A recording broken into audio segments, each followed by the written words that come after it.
Earth's sun burns the flesh of benzites like acid, liquefying their eyeballs. The entire planet is a death trap to them. Capturing it will make them regret ever coming here.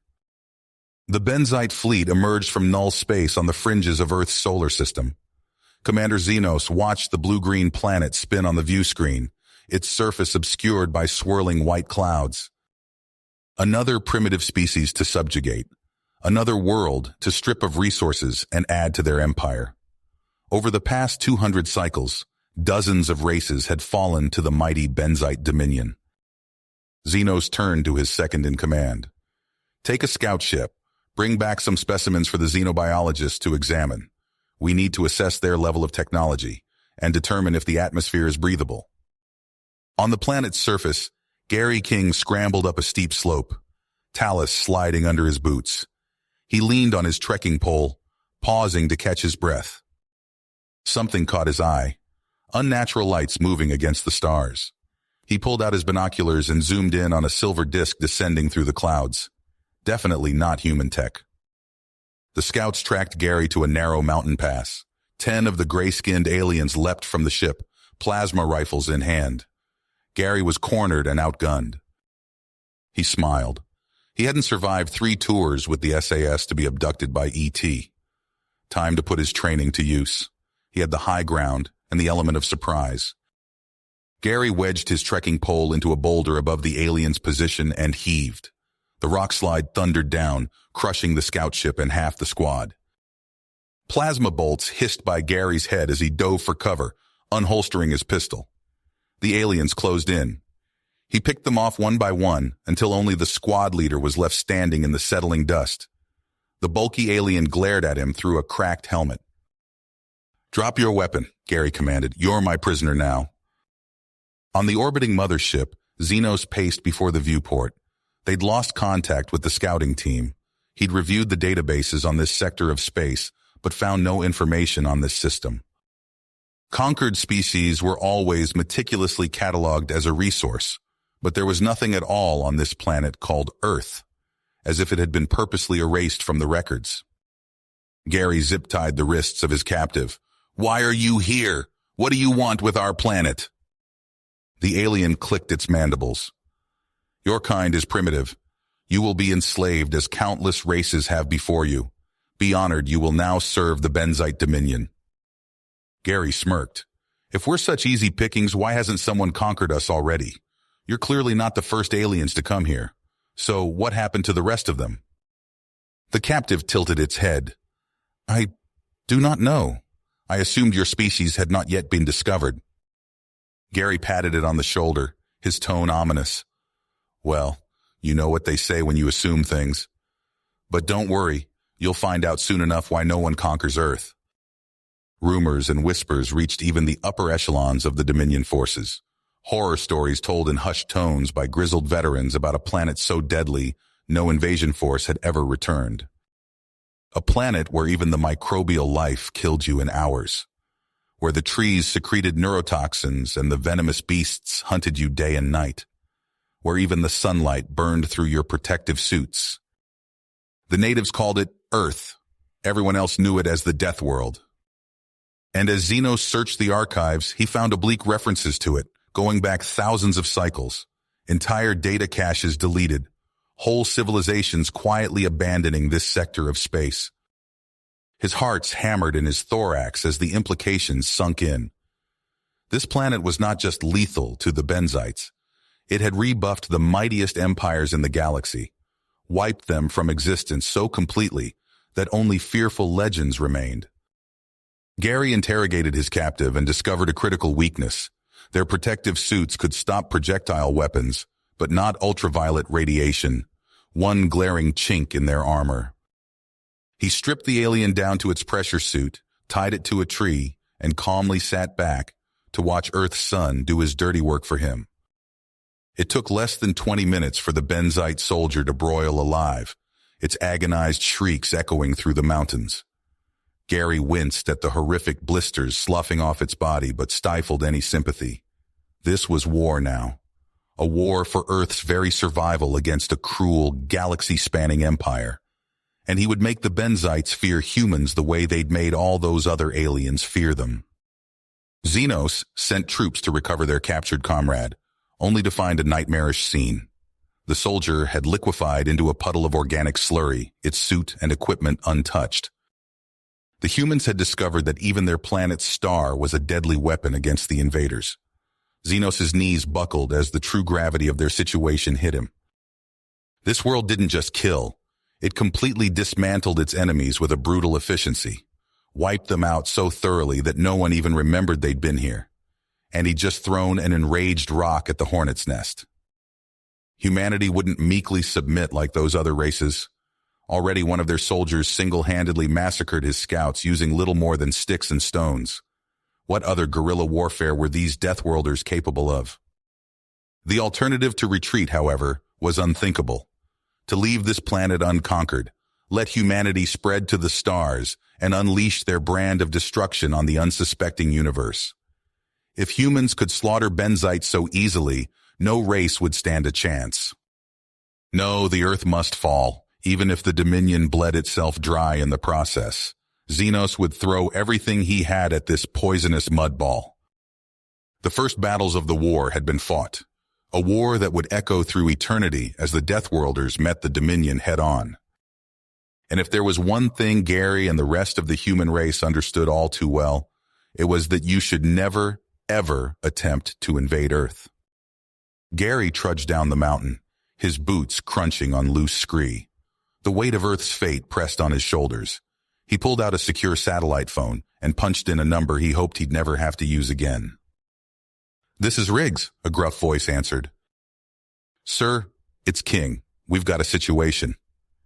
Gary relayed everything: the alien ship, the firefight, the captive's fate under Earth's sun. "They're called Benzites, and they're here to conquer us."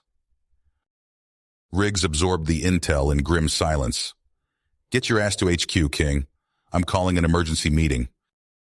Hours later, Gary stood before a room of stone-faced world leaders. Riggs laid out the situation.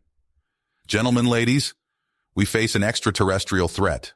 Thanks to Sergeant King, we know their weakness: our sun. I propose we unite our forces under a single command to repel this invasion." Heated debate erupted, but faced with extinction, even old enemies found common ground. Earth would fight as one. Riggs turned to Gary. "King, I'm putting you in charge of a multinational task force. Your job: find more ways to hurt these bastards." Meanwhile, aboard the Benzite mothership, Xenos pored over mission data. His top brass crowded around holograms of Earth. "A night assault," his lead strategist suggested. "We strike their population centers under cover of darkness." Xenos nodded. "Prepare the troops. Upgrade their armor and weapons. We'll show these primitives the might of the Dominion." Back on Earth, Gary's team worked feverishly. They tore apart Benzite tech, probing for weaknesses. "Sir," a scientist called out, "we found something. They're suits. They're vulnerable to a specific radio frequency." Gary grinned. "Start building disruptors. We'll fry these alien bastards in their own armor." As night fell, Benzite ships darkened skies over Earth's cities. Plasma bolts rained down, but humanity was ready. In New York, Gary led a counterattack. Benzites poured from their ships, only to meet a wall of gunfire. Skyscrapers became fortresses. Every street, a killing ground. "Now!" Gary shouted into his radio. Banks of disruptors hummed to life. Benzite soldiers screamed as their suits failed, leaving them exposed. Some tried to flee. Others fought on, skin blistering under Earth's atmosphere. Aboard his ship, Xenos watched in horror as the tide turned. "Impossible," he muttered. "They've already adapted?" A subordinate approached. "Sir, our losses are mounting. The humans, they're unlike anything we've faced." Xenos gripped his command chair. Commit to this folly and risk everything, or retreat and live to fight another day? The fate of two species hung on his decision as the battle raged below. Xenos paced the bridge of his command ship, mandibles clicking in agitation. The holographic displays showed his forces in full retreat, fleeing Earth's major population centers under withering fire from the humans. Impossible, he muttered. How could these primitives inflict such losses? His second-in-command approached cautiously. Sir, we've lost over 30% of our ground forces. The humans have adapted to our technology far faster than anticipated. Xenos slammed a clawed appendage on the command console. Order all units to disengage and withdraw beyond the orbit of their moon. We must regroup. As the battered Benzite ships limped away from Earth, Gary King led his team through the ruins of New York City. Smoke billowed from toppled skyscrapers, but the streets rang with the cheers of victorious humans. Don't get cocky, Gary barked at his squad. We've won the battle, not the war. Move out. We've got fleeing bogies to catch. They sprinted through debris-strewn streets, using handheld disruptors to disable any stragglers. Near Central Park, they cornered a group of Benzite soldiers attempting to reach an evacuation craft. Light 'em up, Gary shouted. His team unleashed a barrage of gunfire and disruptor blasts. The aliens' suits failed, leaving them writhing on the ground as Earth's atmosphere burned their flesh. Gary approached the lone survivor. You're coming with us, ugly, he growled, zip-tying the alien's limbs. Hours later, Gary stood before a hastily assembled war council in a hardened bunker beneath the Pentagon. Military brass and world leaders crowded around screens displaying the aftermath of the invasion. We've pushed them back for now, the U.S. president said gravely. But make no mistake, they'll be back and in greater numbers. A Chinese general nodded. We cannot sit idle and wait for the next assault. We must take the fight to them. Gary cleared his throat. If I may, sirs, we've been analyzing the Benzite tech we captured. Their systems have a critical vulnerability. They're highly susceptible to electromagnetic pulses. He outlined his audacious plan to retrofit nuclear missiles with EMP warheads. The room erupted in heated debate, but as the reality of their situation sank in, even the most cautious leaders realized they had no choice. Do it, the president ordered, whatever it takes. As Earth's finest minds worked feverishly to modify their nuclear arsenal, Gary drilled his strike team relentlessly. They'd have one shot at this. Failure meant extinction. Meanwhile, safely beyond the reach of Earth's sun, Xenos convened his war council. The Benzite commander's usual confidence was shaken. How did we underestimate them so severely? He demanded. His chief scientist tentatively raised a limb. Sir, their adaptability is unprecedented. They turned our own technology against us in a matter of hours. Xenos chittered in frustration. Then we must crush them utterly. Explore every option. Nothing is off the table. We will sterilize this miserable rock if we must. As his subordinates scurried to devise new strategies, Xenos stared at the holographic image of Earth. Such a primitive world, yet it had bloodied the nose of the mighty Benzite dominion. He would not underestimate the humans again. Back on Earth, Gary's team made final preparations. They gathered around a modified Minuteman missile, its payload now a cutting-edge EMP device. This baby's our ace in the hole, Gary said, patting the smooth metal. Now let's go stick it where the sun don't shine. They boarded their stealth shuttles, each person acutely aware that the fate of humanity rested on their shoulders. As they blasted off into the night sky, Gary allowed himself a grim smile. The Benzites thought they were the predators, but they were about to learn what happened when you cornered a planet full of apex predators. The shuttles streaked silently through space, weaving between debris fields of destroyed ships. As they neared the Benzite fleet, Gary's pulse quickened.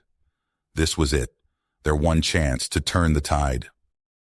Target acquired, his weapons officer whispered. Painting now. Gary took a deep breath and keyed his radio. All units, fire at will. The missiles streaked away, leaving ghostly contrails in their wake. Gary watched the monitors tensely as they closed in on Xenos' command ship. Would their gambit pay off, or had they just signed humanity's death warrant? The missiles streaked away from Earth, leaving ghostly trails in their wake. Gary and his team clung to the hull of Xenos' command ship, their magnetized boots the only thing keeping them from drifting into the void. They crept along the alien vessel's surface, ducking behind protrusions to avoid Benzite patrols. There, Gary whispered into his comm. "Access hatch at 2 o'clock."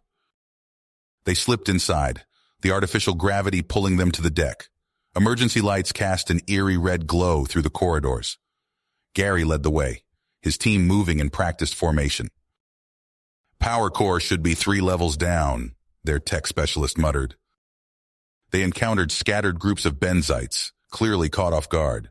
Quick bursts of silenced weapons dropped the aliens before they could raise the alarm.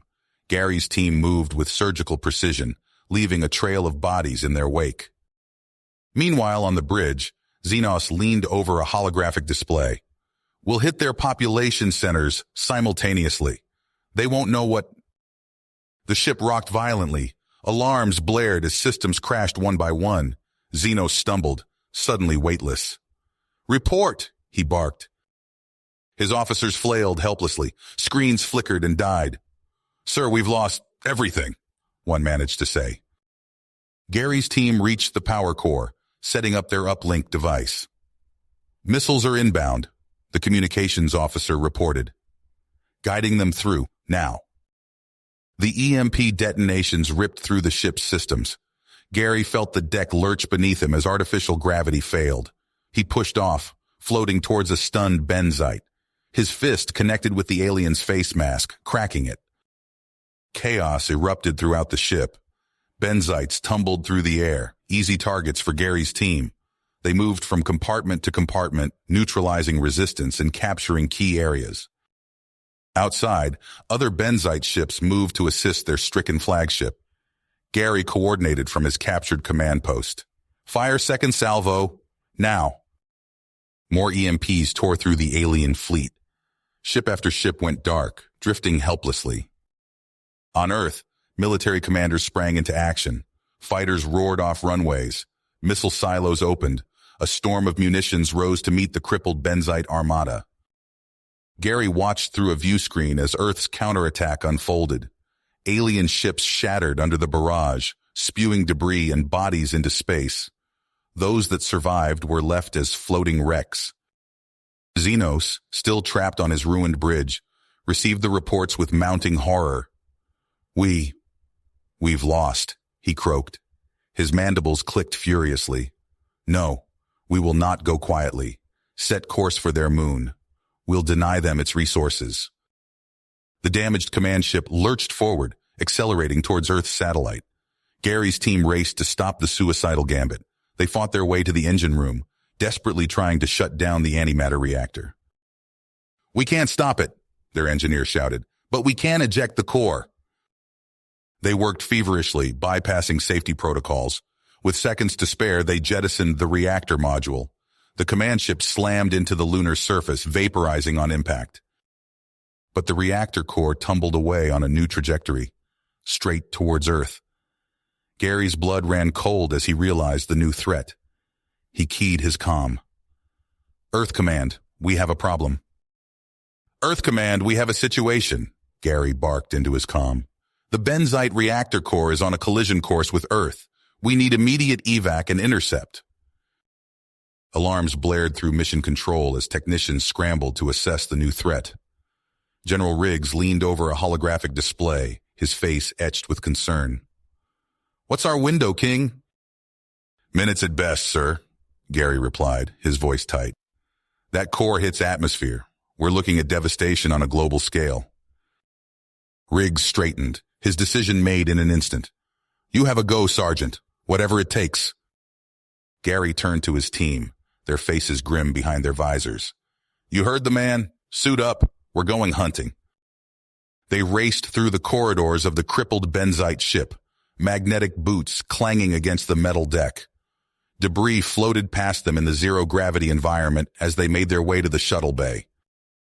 2 battered Earth shuttles sat nestled among the alien craft. Gary's team split into 2 groups, boarding the aging vessels with practiced efficiency. As the shuttle doors sealed shut, Gary strapped himself into the pilot's seat. "All systems go," his co-pilot reported, fingers dancing across the controls. Gary nodded, keying the comm. "Control, this is Interceptor 1. We are go for launch." The bay doors yawned open, revealing the star-studded blackness of space. Earth hung below them, a blue marble wrapped in wisps of white cloud. Gary's grip tightened on the controls as he spotted a streak of fire plummeting towards the planet. "There's our target," he growled. "Punch it." The shuttles roared to life, rocketing out of the bay. G-forces pressed Gary back into his seat as they accelerated, racing to catch up with the falling reactor core. "Jesus," his weapons officer breathed. "Look at that thing go." The benzite reactor was a blazing comet, trailing superheated plasma as it tore through the mesosphere. Gary's lips pursed as he realized just how little time they had left. "Prep the grappling gear," he ordered. "We'll have one shot at this." As they closed in on their target, Gary's team suited up in their EVA equipment. The shuttle bay opened, and they stepped out into the void, tethered to their craft by thin cables. Gary led the way, magnetic boots clanking against the shuttle's hull. He hefted the grappling gun, its weight reassuring in the vacuum of space. "On my mark," he said, lining up his shot. The reactor core loomed before them, a churning mass of heat and radiation. Gary's suit sensors screamed warnings as the deadly emissions washed over them. He ignored the threat, focusing on the task at hand. "Fire!" Grappling hooks shot out, trailing carbon fiber cables as they arced towards the plummeting reactor. For a heart-stopping moment, Gary thought they'd miss. Then the hooks found purchase, sinking deep into the reactor's protective shell. "We're on," Gary shouted. "Reel us in." Winches whirred to life, pulling the team towards the spinning reactor core. As they made contact with its molten surface, the true scale of their task became apparent. The massive vessel dwarfed them, its momentum seemingly unstoppable.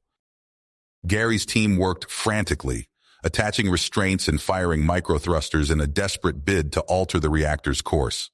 But their efforts seemed futile against the raw power of the falling core. "It's not working," someone shouted over the comm. "We can't slow it down." Gary watched in horror as their grappling cables snapped one by one, unable to withstand the immense forces at play. His team tumbled away from the reactor, spinning wildly in the turbulent wake of its descent. Time seemed to slow as Gary realized there was only one option left. He keyed his comm, his voice steady despite the fear gripping his heart. "All hands, brace for impact. We're going in." The shuttle's engines roared to full power as Gary aimed it directly at the falling reactor. Warning klaxons blared through the cockpit, but he ignored them, focused solely on his target. "For Earth," Gary whispered as they closed the final distance. The impact was catastrophic. Metal shrieked and tore as the shuttle plowed into the reactor core. Gary was flung from his seat, tumbling through the disintegrating craft as it broke apart around him. Through the chaos, he glimpsed the reactor's new trajectory, no longer a direct path to Earth, but a shallow angle that would send it skipping off the atmosphere and into the void of space. As the last of his air escaped through rents in his suit, Gary felt a sense of peace wash over him. They'd done it. Earth was safe. With trembling hands, he sealed his helmet comms and began to record his final message. His voice was weak, but filled with pride as he spoke. "Know this. Earth will always resist. For every one of us you kill, 1,000 more will rise from the ashes. We are humans of Earth. And this is our cradle, our home, our death world. One day, you'll pray we never leave." Gary's vision dimmed as he jettisoned his helmet, sending it spinning away into the debris field. His last conscious thought was of home, of the blue planet they'd given everything to protect. As Gary and his team drifted into the eternal night, their sacrifice echoed across the stars. They had faced an implacable foe and emerged victorious, proving once and for all that humanity was a force to be reckoned with. The Benzites had come expecting an easy conquest. Instead, they had awakened a sleeping giant, a species forged in the crucible of Earth, ready to take its place among the stars, and woe to any who stood in their way. You have reached the end of the story.